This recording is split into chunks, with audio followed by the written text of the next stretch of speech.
Yo, what is up gamers? My name is Russ. Welcome back to another commentary style video. Today we'll be taking a look at the Halls of Atonement. This is a plus 24 key, and I believe the affixes are Tyrannical, Bursting, and Volcanic. So probably the push week when it comes to Tyrannical. Halls of Atonement is quite a nice key, especially on Tyrannical, but you just got to watch out for pretty much the second boss, I'd say. The other three go down fairly easily. But I'll be talking about all that kind of stuff as we get to it through the key. As usual, I'll be, speeding up bits that there's not too much to talk about, but I'll try and talk about both the trash and the bosses. Obviously this is a Tyrannical, but I will still mention things that are noteworthy to watch out for when it does come to Fortified, so I can hopefully nail talking about both affixes in one video for you guys. So I'm on my Havoc Demon Hunter, and the build that we're going to be running is the full raid build actually. So I'm running Nadia as my soulbind, going right down the right side to Dauntless Duelist, which is that 1.5% or is it 3% damage gain, 1.5% damage reduction taken from my main target, so that's going to really help out on the boss damages. I'm opting obviously to go for 2 potency conduits instead of 3. I'll talk about that a little bit in this video, but also a bit in a later video. I'll go over that more in full, but I'll touch on it in this video. And the talents will be coming up on screen for you guys now, along with what I think I was wearing gear wise in this key. My gear's been roughly the same for a while now, so it's probably somewhere around 272, 273, something like that. If at any point during the key you decide that this video is kind of fun and you like it, then don't be afraid to hit the like button. That helps spread the video to more and more people, especially new viewers. And also feel free to head over to the live stream, twitch.tv/JustRuss, if you want to ask me any questions. That is probably the best point of contact. And also maybe make a friend or two over there. So as the key is counting down, I'm just going to be honest with you guys. I kind of picked this one because more than anything, I wanted to showcase this mental guardian druid that we found. He's Venthyr Guardian, and we found him just randomly. Like, this is a full pug. So we just found him randomly in the group finder, but he turned out to be kind of a gamer. So I'll talk about him a little bit in the run, but first I'll just go through what I'm doing here on this first pull. So we go left. I'm kind of waiting to pull my axe here. I pull the axe into an I-beam. I did actually, I think, take a death sweep, the frontal there. And also I nether walked it because I had the curse on me, which probably would have killed me. We have only one D curse in this group, which is kind of vital for Halls of Atonement. And then I jump back in, meta on top of everything, and do a second I-beam into my axe as well to get my bleed trinket going twice. So that's 2 axes onto everything, plus a sinful brand onto everything with a nice double I-beam.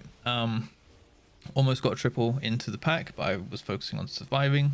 And generally, as you'll see, a lot of the trash throughout this dungeon is kind of repetitive. It's one of those dungeons where there's like a bunch of name mobs, and you're just repeatedly killing the same named mobs over and over again. So if you looked, or if you scroll back or whatever, you'll see that the tank actually did like 70k DPS in that pool, which really helped. I think he came second after the hunter. So me and this warrior just kind of like chilling at the bottom right now. But we do catch up a bit later in the key, and I thought I was the Venthyr in this group, but the bear was actually stealing all of the gargoyles, so I couldn't even catch back up on overall by stealing all the stoneborns and stuff, which is my usual like pad to get ahead or at least stay somewhat relevant in this key. But the overall did turn out to be pretty okay in the end. So I'll talk about the trash real quick. You probably know most of it by now. Just always be aware of the dark blades and kind of where the tank is standing. Those are the melee mobs that do the thrust, which goes forward. You just want to be making sure that you are not standing in their path. So I'm always keeping an eye on the blue marker. I think I marked him with that blue just because I always need to see where the tank is in this key. Try and watch their cast bars when they're charging up that thrust and standing still. They kind of like do a little floating in the air animation. And just make sure that you're never standing in front of them. On Fortified, it's definitely a one-shot. Even on Tyrannical, it's probably a one-shot. So definitely don't want to take that one to the face or even the ass. And then the Gargans, they're going to hit the tank real hard. So your tank is most likely going to be kiting when there are Gargans in the pack, which is another thing to watch out for, because your tank's probably going to kite. which means that he's probably going to move around, which means that he's probably going to spin the dark blades, which can catch you off guard. Sometimes you'll, you know, be positioning behind the dark blade, and then you'll be like, okay, planning my DPS, blah blah blah, and the tanks turn around, run past you, and then you get a thrust in the face or something without realizing, right? So always be looking either at the tank or like, you know, if you've marked them, I always mark them with a blue marker, or you can like look if it's a bear, or just like look at their character model or something, but always be looking at those guys. Now, did actually go down here. I died because the priest did not dispel me. That one is not on me. He did actually apologize. He said he was mid-global or something and he couldn't get the spell off and just kind of wrecked me. I did have blur up, but honestly I wasn't expecting to die to a dispel, especially when I don't think he had anything else to like be decursing or anything like that. So I was kind of on him, and he did apologize. He even apologized like after the key. He was like, sorry for ruining your overall, buddy. So you know, I'll just say that one to cope now. You know, at the start of the key, I'll just say, you know what, it kind of got scuffed because of the priest, so if my overall's kind of low, then that's not really my fault. But yeah, these mobs, you just want to be putting your sinful brand onto the Shard of Halkias, especially on Fortified. These packs are going to be like the hardest in the entire dungeon, these Shard of Halkias packs, which are the 3 kind of like mini bosses. When I do the thrash, usually on the first pull, I'll chuck my darkness down just on the first thrash, to be honest, because I'll just chuck my darkness right on top of the stack of mobs, because it'll probably help the tank out. You know, there's a lot of damage going out on that pull that we bloodlusted. So the first thrash, I'll just throw my darkness down. I'll try and throw it down on every, you know, Shard of Halkias whenever it's up. So you can probably get it down onto every single one, because there's about 3 minutes or 4 minutes in between them. So you can probably put your darkness down. I just throw it on the first one. You might want to time it, you know, talk to your healer, time it with your group or whatever. You can also blur, which is not only a straight damage reduction, but it has a, you know, you can actually dodge the damage from the thrash as well. So it kind of double dips as a defensive on those shards, which is really awesome. And then you just want to be interrupting the obliterators. Like any of their abilities is good to interrupt. If you have a lot of decurses, so chamois, mages, and druids can decurse, you can let the curses go through, which is called Curse of Obliteration, I think. You can let that go through and hope for that you get a dispel or a decurse or whatever, and then just interrupt the wicked bolts. But if you are running short on decurses like our group is here, then honestly you can kind of just interrupt whatever, because the healer, especially when there's a collector in the pack, which is the one that summons those mini ads, the collector's just going to throw like a big, like hard-hitting magic debuff onto some random player. The healer kinda needs to save their actual magic dispel for that in these packs. So, you know, if the healer is like a chamois or a druid or something, and they have to use their normal decurse, or which is like baked into their dispel, then they're probably not going to be able to dispel the actual magic debuff, which is way more dangerous than the curses. So if you do get like a big red ring around you, which is like the curse, then just move out of the group. I usually nether walk it or blur it or whatever. Maybe watch your health. If you're not full health, you can use a health stone or a potion or whatever, right? So that's just one thing to note there. And then the last mob, you know, I'm just kind of trickling through all the different types of mobs that we're repeatedly killing here. The Houndmaster, whenever they hit 50% or so, 50 or 40, I can't remember exactly which percentage it is. Maybe someone can correct me in the comments. They will start to cast like Empower Beasts. Now that will just empower any Gargons that are in combat with you, which are like the little bear or dog mobs that the tank is usually kiting, because they're the hard-hitting ones. So to make the hard-hitting mobs hit even harder, so you just want to be like a loyal beast is called at about 50%. So if you see a Houndmaster getting close to 50%, you just want to get it targeted. You want to be looking to interrupt the loyal beasts with a cage. You can imprison it, or you can Chaos Nova it, or you can use the single target Fel Eruption. Any of those options work, or, you know, someone in your group, maybe a hunter can trap it, or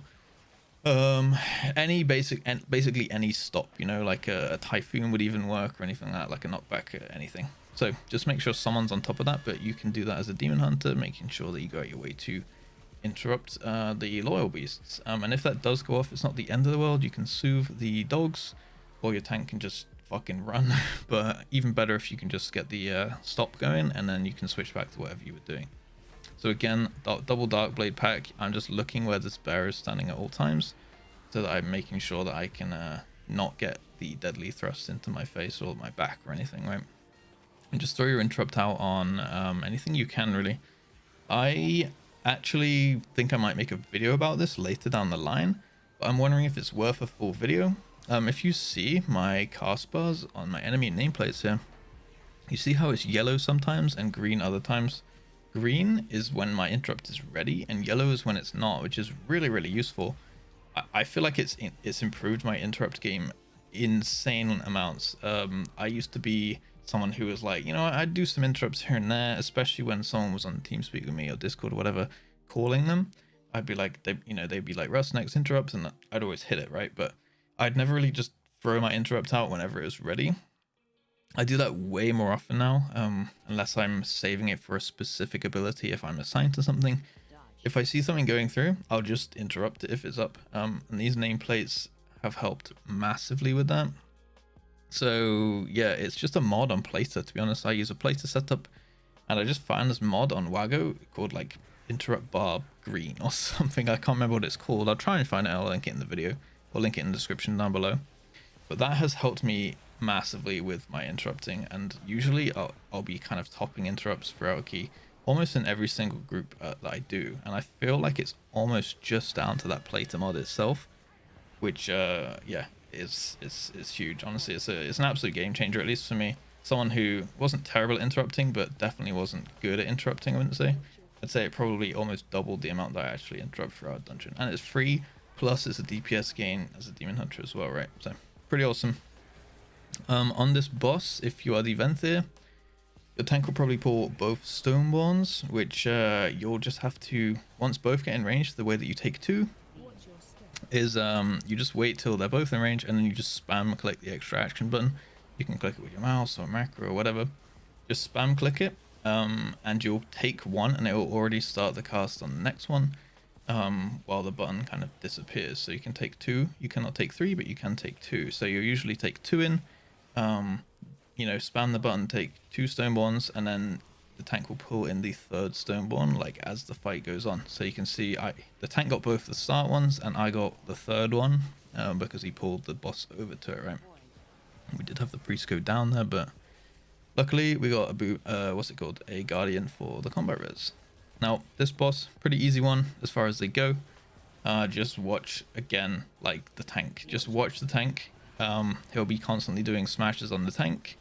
If you're playing on Bound Chaos, you'll be wanting to fell rush through the boss and stuff like that. Just make sure that you're not fell rushing on top of the tank. You can fell rush behind the boss or to the side of the boss.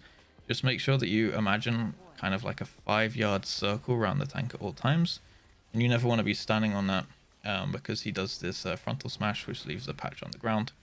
And it will one-shot you, especially on Tyrannical, but like if you're doing anything over like a 15, it's probably just a one-shot regardless of Tyrannical or Fortified. So just watch out for that one. And when the beams come, don't fell rush through the boss with Unbound Chaos or anything like that. Just kind of spin around slowly. If you have to walk out of range of the boss to stay alive, you know, just take the DPS loss. It's like a couple seconds maybe at max if it's positioned badly on the patches. And if you need to throw an I-beam during this refracted sunlight cast, the spinning beams, then what I do is I kind of just walk to the back of the quadrant, and then I cast my I-beam. I walk to like the back, cast the I-beam, so I've got longer time before the beam gets me, right? If I cast it right in range of the boss, then I'm going to, you know, have to cancel my I-beam because the beam reaches me. But if I walk to the back of the quadrant first, then I can get the full channel off and extend my brand and stuff like that. So that's just one thing for that as well. And then we're going to invis pot after this, and then we're going to the actual hard boss, which is Echelon, the second boss. Now, usually I can't remember a time when I didn't do this skip, so make sure you have invisibility potions, of course. And you're usually looking for like 79.8% on trash at this point. We have actually gone a little bit over, and then the tank run off to do something that I've honestly never seen anyone do ever in the entire time that Shadowlands has been out. I've never seen someone do this pull, and this guy just like ran off, picked up a Stoneborn, door of shadowed, and he just pulls the Stoneborn through the bat, which is like AFK. That slasher's gone like immune, I guess. It's turned into stone or whatever, and he pulls the Stoneborn up to the boss, and I've genuinely never seen someone do that. I don't know, like I don't watch that many high key streamers and stuff, But I don't know if that's a tactic or not, but I've actually just never seen someone do that. I think it just, we got lucky on the timing kind of, but this guy, like I was saying in party chat, like this guy is cracked, dude. Like he is insane. And the priest was just like, oh my god, this tank is OP. So that was just awesome. Like it gave us some extra damage on the actual hard boss. This is the one that you're going to want to bloodlust on. So imp damage here on these little imps that spawn in, very important. Also, one thing to note, do not attack them too early. So when he does this Call of Stone, he'll summon 6 imps, 3 from each side of the room, and they will run over to the boss. If you damage them before they start moving, like or basically they will start casting as soon as they get damaged. So if you damage them with like a starfall, like someone in your group has a starfall, or you just like immolation or run past them too early, you're gonna run into some problems, because they're gonna start casting at the side of the room, and then you need to like grip them in or interrupt them or something like that. If you don't start attacking them till they actually get to the boss, then as you just saw there, they stack up very, very nicely. That's gonna make it way easier to kill them all together. You can throw out Chaos Nova, you can do a single interrupt if they live a long time. You just want to be putting out as much AoE as you can at that point. I know that Demon Hunter's not the best for that. I'll even allow you to do a little death sweep. And then you see here, I got the debuff, the jump thingy, and I'm going to wait for a decurse. This is why you absolutely need to run a decurse in this dungeon. If you don't run this dungeon with a decurse, again, mages, druids, and chamois can do it. You need at least one, in my opinion, to do this, especially on a Tyrannical. On anything over, I would even just say like anything over like an 18, I don't know, it just makes it so much nicer. So you want to kill these imps all stacked up, and then their corpses won't die, you know, all the time. I've got every single stone leap on me now, and as you can see, I'm waiting for my decurse, and then I look at my little aura, or you can look at the cast bar of the boss, and he'll finish the cast, and that's when he's like locked his position, right? So as soon as he's locked his position, he's finished the cast, or the weak aura is ticked all the way down, that's when I can move, and I haven't been turned to stone because I've been decursed, right? So that's the point at which I fell rush. So I usually stop doing any like damaging abilities. Make sure that you run over to where the imp corpses are, because you need to destroy them, right, with the leap. So you're going to wait for the decurse, and then you're going to leap away. This warrior actually stood on me and pulled the boss over to me, which got me the debuff, which is very, very bad. That buff he leaves on, or debuff he leaves on you after he jumps on you, hits really, really, really hard. And basically what should have happened is the warrior got decursed, and then he should have done like a heroic leap or something like that, right, or an intervene or whatever to get away from the like locked on destination of the boss. So if there are imp corpses up, you want to, you know, get the boss to jump onto them. And as you can see, the priest also ran out there, so wait for the decurse and then just fell rush at the last second as soon as the boss has like chosen his position. And you obviously don't want to be global cooldown locked at that point, because he's going to, like, if you're global cooldown locked, you can't get the fell rush off, right? So when the boss gets below like 5%, something like that, you can probably stop giving a fuck about ads and just finish off the boss. The imps do cast and stuff, but they won't be doing too much damage for at least a long time. So we're now going to wait outside. Usually you'll see, you know, people wait outside. You see the tank here has hibernated the Gargan on the right. We've got the hunter to trap the one on the left, and he's going to go do a double pull now. He's going to run through to the next room in stealth and pull stuff back, I assume in incarnation, and pull everything out the door. And then we're just going to be AoEing everything down here, making sure that we get the relic down first. Now there are 2 Houndmasters in this pack, so what I usually do is if stuff dies evenly, it's going to be very difficult for me to get both Houndmasters through their loyal beast casts at the same time, right? If one's dying quicker than the other, then maybe I can get like one with a fell eruption and one with an imprison or something. Usually I'll just say which one I'm going to get, and that's then my responsibility, right? So if one Houndmaster has a circle on it, I'll just say I'll take circle, and then hope that someone else is going to take the interrupt on, let's say for example square or something like that. So just make sure that you at least claim one Houndmaster as your responsibility, and someone else will hopefully pick up the slack on the other one. Sometimes if they're desynced, you can get both of them, and that's great, but it's not normally that actually like works out in that way where they're desynced, because that stuff's just going to die. And again, that tank is just doing so much insane damage. We're making sure we get an interceptor on this set of relics, so that we're getting a big haste buff, because haste scales with these stoneborn bats, which we're obviously going to have 2 of on the boss. So we want to get the haste buff, take the double bats, and then kill the on the boss. So we're stacking up the haste buff with the buff off the boss, right? That's going to be really nice for doing a lot of damage.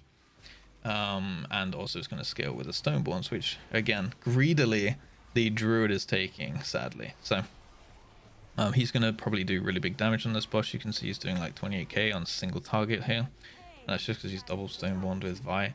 That's a lot of damage, and we're just going to be kind of whacking away at this boss. Not really too much to say on this boss. Watch out for the make sure that one goes down. And then if your tank is any good, he'll tank it next to one of the like vessels, I guess they're called, the little lanterns, the little pots at the side of the room. There are 4 pots. Usually you'll just tank the boss on top of one of those, and then whoever gets the haunting fixation, which is a little ghosty ad, you know, it's just going to run towards you, but you're already in position, so you don't have to lose any uptime or DPS on the boss or anything like that. And then yeah, just basically a target dummy fight. Just interrupt whenever you can, especially on the volleys, the anima volleys are they called? Sorry, volley of powers. Make sure you get the volleys for sure, but again, I think you only need 2 interrupts or 3, and usually you'll have like 4 or 5 or something, so you should be okay. You should be able to hit every single interrupt if you coordinate it. And even with pogs, like I've almost never, I don't think I've ever wiped on this boss 1 time. And I'm gonna touch my desk and say touch wood right now, because I don't think that's the case so far, but I might have just jinxed myself. So maybe my next Halls of Atonement is not going to be so pretty, because if I wipe on this boss, I will be very, very sad. I think even there's been times when the interrupts go through, like even the volley of power or something, and it still has done like 20% of our HP or something. So I don't know if it's even possible to wipe on this one. It's more just a roadblock of health that you kind of need to get through. And again, I get the haunting fixation, but I'm pretty much in position, so I just move behind the pot at the last second to despawn the ghost. That thing also does almost no damage. Like, this is a Tyrannical 24 and no one's taking any damage. The priest is like full-time DPSing. So it's awesome. I even stopped to type, I think, at one point. The one thing you do need to watch out for that will probably hurt you and maybe even kill you is this Anima Fountain cast. Don't be greedy with it. It's like 6 swirlies on the floor. They have quite a slow travel time, so you can kind of you know, you can stand in it for a couple seconds before you have to move if you do need to finish an I-beam or something like that. They take a while to like come down, like rain down from the sky, but just don't take too long. You probably have like 2 seconds, I'd say. So you can just kind of wait for 2 to go down and then move, and wait for 2 more and then move again. So you should be able to, if people kind of treat it where everyone's kind of stacked up, like the last boss in Necrotic Wake or something, you should be able to, you know, keep in range of the boss almost the whole time as well. So that should be pretty easy. Now going into this last room, pretty easy one again. The only time I feel like this room is even remotely hard to deal with is when it's explosive week, which we just had last week. So maybe you guys can somewhat sympathize with what I'm trying to make you picture right now, when everyone just runs through an explosive. And even then, I found this really cool way that you can do it on explosive. If you don't get in combat with the mobs at the back of the room, they just won't like be factored into the mob like bosses, you know, which ones he'll suck from. So if you just walk past them and no one attacks them, the ones that attack the back of the room, they won't be in combat with you, and they actually won't spawn explosives. So you can just do the room in 2 halves. You can just do the front of the room where this Inquisitor Cigar guy is, and then you can just move them to the back of the room and kill off the souls there. So what I do usually is put my damage on the souls, because it's kind of pointless to hit the mini boss, because he's just going to heal back up from the souls. So I just slap all the souls, as much area as I can, try and kill off as much as I can. And when there's only like 1 or 2 souls left, I'll move on to the next pack. Or like I'll try and kill off all in one set. You know, let's say the room is 4 quarters. I'll kill all 1 quarter and then I'll move to another quarter, and then usually everything's kind of dying off and you can start hitting the boss. When you can see that his health is actually going down from 100%, so when you can kind of switch your damage onto him. And just interrupt whenever you can, really. Gives you fury, stops damage on the tank. And this guy does hit the tank like decently hard, I guess. And the one thing to worry about here is the small ads that spawn, like as the souls are dying. So there you might need to blur. They do fixate you sometimes, so you can throw a stun at them, especially the ones fixating you, or a nova or anything like that. And just watch out for those small ads. And last boss, pretty simple as far as it goes. I'm sure you guys all know this fight by now. Dodge the frontal, dodge the statues. If you've seen an old school video of mine when I used to play rogue, you'll see me dying last season about like 4 times. I think I got hit by 4 or 5 or 6 statues in one pull on this, but that was back when we had those tormentors and you usually left the slow guy, the cold heart dude, up. And this boss with the slow, god, I hated that. But now without that slow mechanic on you from the tormentors, this is like an absolute joke of a fight. So it's basically a target dummy with the occasional look at the statue he's channeling into, and then you can just fell rush into a safe spot, or you can look where he's aiming it and just sidestep it. And then there's a cool thing that I only learned a couple weeks ago. He'll do the Door of Shadows 2 times. You can see my I think it's at 70% and 40%. He'll do it. And basically you can actually 2-man soak this. You'll probably be used to the tank taking 2, but you can actually just take 2 as a demon hunter as well. So the tank's taking the 2 opposite me, and I'm taking the 2, you know, to my left and right, like back left and back right. So he's just standing in one and I'm standing in the other, and I'm just blurring. And you can actually just do this on both. You'll have blur back up usually, especially on Tyrannical, for both of these. And either you can blur, and then if it's not back up, you can nether walk, or usually out darkness, either the first or the second wave. Maybe like darkness 1 and spirit link or something. But yeah, taking 2 doesn't actually deal any extra damage. I thought taking 2 hit you twice as hard, but taking 2 actually does no extra damage. So you're just soaking 2 statues and that's doing damage to 1 guy, instead of putting damage on 4 guys, right? If 4 people were to each take 1 statue, which I didn't realize. I thought the reason that the tank took 2 was because tanks are tankier, and you know, they can take the damage and deal with the damage a lot easier than other people. So I thought usually the tank took 2 and then 2 people took 1, so it was like 2 1 1. Turns out, honestly, you can just take 2 as the tank, and I can just take 2 as a demon hunter. So as you can see, my blur is back up. I blur in time with it, and I darkness also for this one, and my health is barely moving. The priest got my back covered as well, which is awesome. And yeah, we just 2-man soaked it both times. So that's one really strong thing that you can do as a demon hunter in this boss, something that I only learned like 2 or 3 weeks ago, I believe. So really awesome to do that. And yeah, just makes everything else easier, so your range don't have to really move in on that mechanic, because me and the tank can just take it every single time. So other than that, super easy boss. Obviously we saved the bloodlust for this one, and yeah, just dodge the sidestep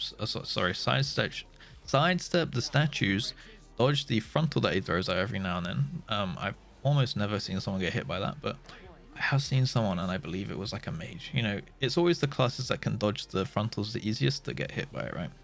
And then there's that swirly around him. I usually just ventral retreat and then fell rush back in, and I try and time that in with using my Unbound Chaos or something like that, so I'm not kind of fell rushing and wasting globals.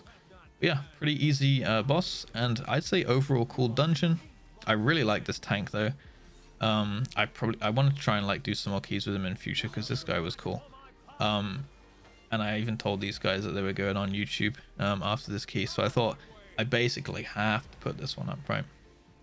But yeah, cool one. I have since done a couple higher Halls of Atonements as well, but I thought that this one was like a nice key to highlight. It went relatively smoothly. I got to talk about decurses and stuff. So yeah, the main things, you know, is decursing on that second boss and getting the jump right. You just want to stand on top of the imps, and yeah, fell rush at the very end. Ventral retreat also works, but fell rush is a bit quicker in the animation. If you absolutely can't, and you're not going to get the decurse or something, you can pre-nether walk it, so you don't get hit by the leap or anything like that. And when it's not your turn to be leapt on, you just move away from where the imps' bodies are, so that the person can go and stand on the imp bodies, and you're not going to get cleaved, because you'll probably get turned to stone, so you won't be able to move. You'll have like two seconds or something to move away, and you'll be slowed, so you just want to, you know, get out of there as quick as you can, even fell rush away, so you don't get cleaved. So thank you for watching so far. Thank you. If you did get to this point in the video, you obviously liked it, right? So make sure you hit that like button, let me know. I'll see you guys real soon. Feel free to check out some of my other content. I'll put it on the screen for you now. And of course, thank you to the Patreons. I really appreciate you guys. I'll put their names on screen for you now as well. There's more information on how you can support this channel and keep me doing what I'm doing. If you'd like, then that's all down in the description, along with my Twitch link. Hopefully see you on the stream. And yeah, as I said, my other content will be on screen for you now. I'll put up a couple of Demon Hunter guides, Havoc stuff, kill videos, and all that stuff. So take your pick. And I'll hopefully see you guys in the next one. All right. As always, peace.